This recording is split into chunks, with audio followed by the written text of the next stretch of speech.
اللہ نے تمہیں پیسے دیے ہیں, نئی گاڑی تم نے خریدی ہے, چھوٹے بچے کا جوتا کیوں باندھ دیا آگے تم نے؟ جوتا باندھنے سے اگر یہ ایکسیڈنٹ سے, حادثے سے گاڑی بچ سکتی ہوتی ہے تو پھر عجیب تم نے فلسفہ تراشا. کسی نے جو ہے وہ کالی رنگ کی پٹی باندھ دی نیچے جس سے اس کو نظر نہیں لگے گی. گھوڑے کے پاؤں کے نیچے جو کھری لگی ہوئی ہوتی ہے, کچھ لوگوں نے اپنے گھروں میں وہ باندھی ہوئی ہوتی ہے کہ اس سے ہمارے گھر کے اندر کوئی مصیبت نہیں آئے گی, کوئی تکلیف نہیں آئے گی. کسی نے ہنڈیا اپنے گھر کے اوپر الٹی رکھی ہوئی ہوتی ہے, یہ ہنڈیا بچا لے گی. اور میاں ہنڈیا کیا بچائے گی تجھے؟ اللہ کے قہر سے کچھ نہیں بچا سکتا. جب تمہارے اوپر کوئی مصیبت نازل ہونی ہے تو کچھ نہیں بچا سکتا. اگر بچنا چاہتے ہو تو پھر اللہ سے استغفار کرو, اللہ تعالیٰ کی تسبیح کرو, اللہ کی تحلیل کرو, میرے حضور پہ درود پڑھو, پھر دیکھنا کہ مصیبتیں ٹلتی ہیں یا نہیں ٹلتی. تو یہ خام خواہ کے رکیے, اور یہ عامل لوگ جو ہیں ان کا تو کام ہی یہی ہے. ان کا کام چلتا ہے لوگ ذوف الاعتقادی میں مبتلا رہے, اور یہ کہہ دیتے ہیں کہ آپ کے خاندان میں ایک منحوس عورت ہے, یہ اس کا کیا ہوا ہے, تو کوئی نہ کوئی منحوس تو پہلے ہی انہوں نے طے کر رکھی ہوتی ہے, فوراً ذہن وہاں جا کلک ہو جاتا ہے. اس کا نون سے نام شروع ہوتا ہے, اس کا کاف سے نام شروع ہوتا ہے, اس کا جیم سے نام شروع ہوتا ہے, تو پورے خاندان میں کسی کا نام کاف, نون یا جیم سے تو شروع ہوتا ہی ہوگا, یا دوستوں میں, تو فوراً ذہن جو ہے ادھر منتقل ہو گیا. اب یہ بابا جی نے بتا دیا ہے, ہاں ہاں ہاں اس نے یہ بات کی تھی, کچھ باتیں یاد آنے لگی, اس کاف سے شروع ہونے والے نام کے ساتھ نفرت پیدا ہو گئی. اس بابے نے نفرت کا کاروبار کیا. اس نے تو 100 روپے 200 روپے لے لیے, لیکن 2 انسانوں کے اندر نفرت ڈال دی. اس کا گریبان کل قیامت کے دن پکڑا جائے گا. ان ملنگوں کے پاس, ان ذوف الاعتقادی کو پھیلانے والوں کے پاس کبھی نہ جاؤ. تمہیں مصیبت پڑی ہے, تمہیں لگ رہا ہے کہ شاید میرے اوپر جادو ہے, تو پڑھو نا سورہ بقرہ, جادو جڑ سے اکھڑ جائے گا. 40 دن اپنے گھر میں سورہ بقرہ پڑھو, برکت ہوگی. کہتے ہیں مولوی صاحب 40 دن تو نہیں پڑھی جا سکتی, 2.5 پارے, ہمیں کوئی تعویذ ہی کرتے ہیں. ہم شارٹ کٹ چاہتے ہیں نا, روزانہ صبح 2.5 پارے سورہ بقرہ پڑھے, یہ تو ہم سے نہیں پڑھی جائے گی. تو آپ کوئی تعویذ ہی لکھتے ہیں. کاروبار میں برکت نہیں, میں کہتا ہوں پڑھو نا سورہ واقعہ, 3 رکوع ہیں, برکت ہوگی. ہم کہتے ہیں ہمیں تعویذ ملنا چاہیے, بس وہ ہم گلے میں رکھ دیں, بٹوے میں رکھ لیں, پرس میں رکھ لیں, اور ہمارا کام ہو جائے, ہمیں کچھ بھی نہ پڑھنا پڑے, ہمیں وضو تک نہ کرنا پڑے, نماز نہ پڑھنی پڑے, اور برکت ہو جائے. ایسے برکت تو نہیں آتی. اس لیے چھوڑو ان کی جان, آؤ قرآن مجید پہ آؤ, آؤ سجدوں پہ آؤ, آؤ دعاؤں پہ آؤ. سحری کے وقت اس کی رحمتیں آواز دے رہی ہوتی ہیں, حل من مسترزقن, ہے کوئی رزق مانگنے والا, اور تم اس وقت سوئے ہوئے ہو, سارے دن ٹھوکریں کھاتے ہو. آؤ نا اس وقت جھولی پھیلا کے, ہاتھ پھیلا کے کہو مالک تو جھولیاں بھر دے. تو پھر دیکھنا میرا بیٹا سالم مشرکین کی قید میں ہے اور میں فاقوں کی حالت میں ہوں. تو فرمایا آل محمد کے پاس 1 سیر جو ہیں, بس اس کے علاوہ ہمارے پاس بھی کھانے کے لیے دنیاوی اسباب نہیں ہیں. کہا صبر کرو اور اللہ سے ڈرو, اور لا حول ولا قوت الا باللہ کثرت کے ساتھ پڑھو. یہ ایسا وظیفہ ہے, ایک حدیث پاک میں آتا ہے کہ یہ 99 بیماریوں کا علاج ہے. اس میں سب سے کم درجے کی بیماری ہم اور غم ہے. یہ دکھوں کا مداوع ہے, مشکلات کا علاج ہے, اور یہ وظیفہ میرے حضور نے بتایا. حضرت ابو ذر غفاری رضی اللہ تعالیٰ عنہ کو حضور نے 5 چیزیں بتائی تھی. ان میں سے 5ویں چیز یہ تھی کہ ابو ذر کثرت کے ساتھ لا حول ولا قوت الا باللہ پڑھا کرو. فرمایا عرش الہی کے نیچے ایک خاص خزانہ ہے, یہ وظیفہ وہاں سے آیا ہے. یہ زندگی میں معمول بنا لو, جب پھنس جاؤ, مشکلات میں آ جاؤ, تو لا حول ولا قوت الا باللہ پڑھو, اللہ راستے کھولے گا. تو حضور نے 3 چیزیں فرمائی, اللہ سے ڈرو, صبر کرو, اور کثرت کے ساتھ لا حول ولا قوت الا باللہ پڑھو. وہ فرماتے ہیں کہ میں یہ عمل شروع کیا, ابھی گھر میں بیٹھا ہی تھا کہ دروازے پہ دستک ہوئی, تو میں اٹھا کہ دروازہ کھولوں دیکھوں کہ کون ہے. تو دروازہ کھولا, دیکھا میرا بیٹا کھڑا ہے اور اس کے پیچھے 100 اونٹ کھڑے ہیں. تو میں نے کہا کہ تم اور یہ اونٹ؟ کہا مجھے موقع لگ گیا, میں ان کی قید سے بھاگ آیا. وَيَرْزُقْهُ مِنْ حَيْثُ لَا يَحْتَسِبُ, وہ تمہیں وہاں سے رزق دے گا جہاں سے تمہیں گمان بھی نہیں۔ اس کے ہو کے تو دیکھو، اللہ اکبر، اللہ کے ہو جاؤ تو پھر وہ تمہاری ضرورتوں کا کفیل ہو جائے۔ فرمایا حضرت عبداللہ ابن مسعود رضی اللہ تعالیٰ عنہ نے کہ کسی شخص کو فقر و فاقہ آ جائے تو وہ لوگوں کو بتائے کہ میں آج کل بڑے مشکل حالات میں ہوں، ہر وقت لوگوں کو بتاتا رہے تو اس کی مشکل بڑھے گی، اس کی مشکلیں آسان نہیں ہوں گی اس طرح۔ اور اگر وہ اپنی اس مشکل کو کسی سے شیئر نہ کرے بلکہ مصلی بچھا کے اپنے رب سے کہے کہ مالک فقر و فاقہ آ گیا ہے اور اس کا علاج تیرے پاس ہے، اس مرض کا مداوع تیرے پاس ہے۔ حضرت عبداللہ ابن مسعود فرماتے ہیں کہ رسول کریم نے فرمایا جلد یا بدیر اللہ اس کو مالا مال فرما دے۔ یہ بھی کبھی کر کے دیکھو، مشکل آ جائے، فاقہ آ جائے۔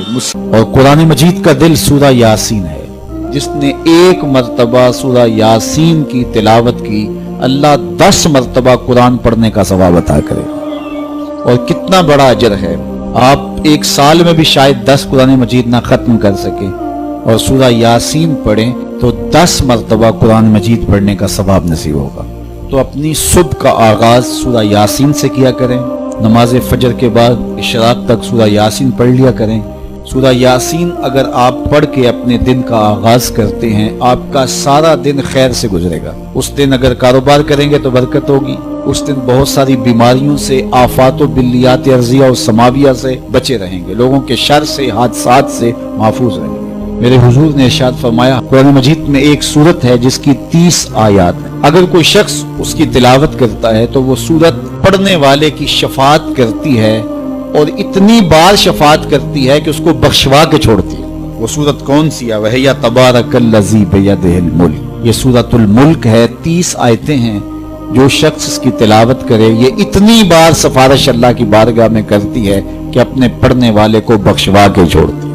تو اپنے دن کا آغاز سورہ یاسین سے کریں اور اپنی شب کا آغاز سورہ ملک سے کریں۔ سونے سے پہلے سورہ ملک کی تلاوت ضرور کر لیں، انشاءاللہ اس سے رات برکت سے گزرے گی۔ جس نے ایک دن میں 100 مرتبہ سبحان اللہ و بحمدہ پڑھا، کتنی مرتبہ؟ 100 مرتبہ کیا پڑھا؟ سبحان اللہ و بحمدہ، فرمایا کہ اس کے گناہ سمندر کی جھاگ کے برابر بھی ہوں تو اللہ معاف فرما دے گا۔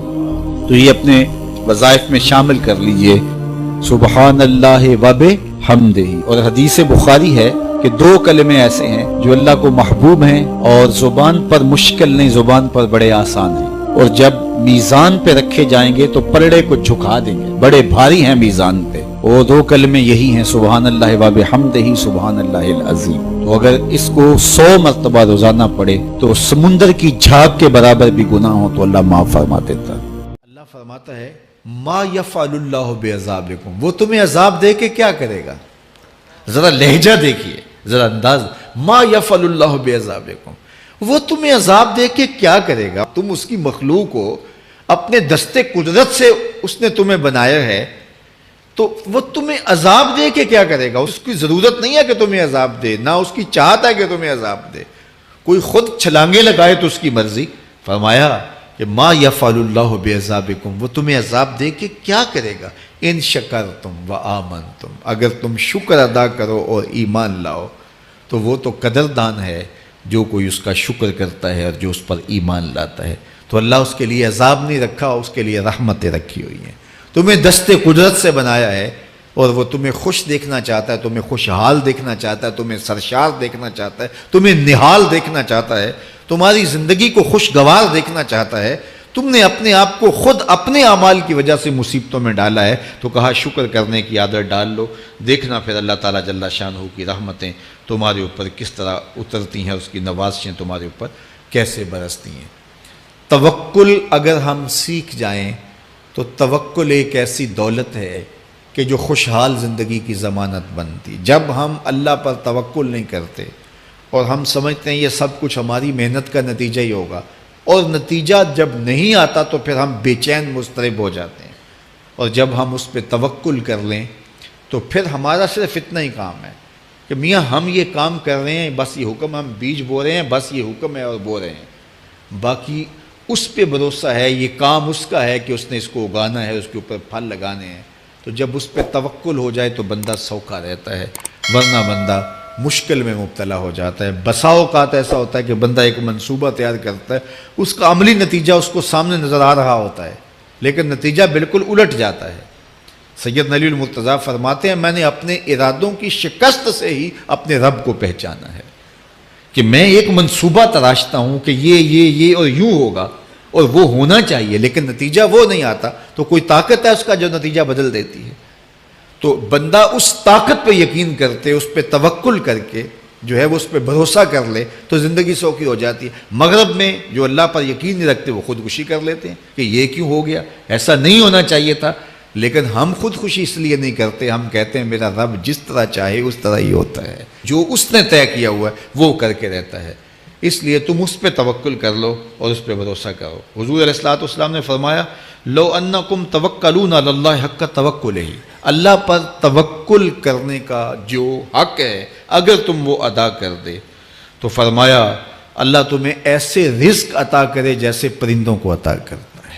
ہمارا تو کاروبار ہے، یہ فیکٹری ہے، یہ دکان ہے، یہ ہماری نوکری ہے، ہم نے یہاں سے کمائی کرنی ہے۔ پرندوں کا کوئی کاروبار نہیں ہوتا، کوئی نوکری نہیں ہوتی، کوئی ٹھیا، کوئی اڈا نہیں ہوتا جہاں جا کے انہوں نے رزق کے لیے کوئی آغاز کرنا ہوتا ہے، بلکہ حضور نے فرمایا تغدو خماسا وتروح بطانا، جب وہ صبح گھر سے نکلتے ہیں تو خالی پیٹ نکلتے ہیں اور انہیں کوئی اپنی منزل کا تعین نہیں ہوتا، جدھر خیال آیا اڑ گئے ادھر، لیکن کبھی ایسا نہیں ہوا کہ شام کو خالی پیٹ واپس آئے ہوں، کہا وہ پیٹ بھر کے آتے ہیں۔ باہو بولے بن توکل پنچھی اڑ دے، خرچ نہ پلے زیرا ہو، جب گھر سے اڑتے ہیں تو ان کے پلے نہ کوئی خرچ ہوتا ہے، نہ راس المال ہوتا ہے، نہ کوئی اوزار ہوتے ہیں، نہ کوئی ہتھیار ہوتے ہیں، کچھ بھی نہیں ہوتا، یوں ہی گھر سے نکلتے ہیں، کبھی بھی خالی پیٹ نہیں آئے۔